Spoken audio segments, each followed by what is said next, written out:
August 3, 2025 in Utrecht, Sinakel, Utrecht. That's a Mass, Sunday Mass today, the first Sunday of the month. We're always Mass in Sinakel, Utrecht. The Pink Sister over there, and after the Mass we have salo-salo as usual, yummy, and of course picture with the sister.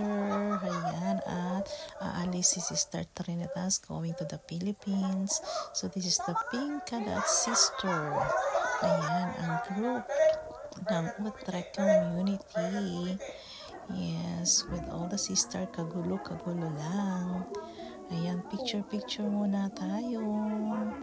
Say cheese. Oh, ayan, picture muna bago sila umalis.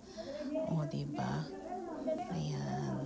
And habang nagkakagulo dito para mag-picture sa mga sister, ang iba ay nasa room pa, nagliligpit.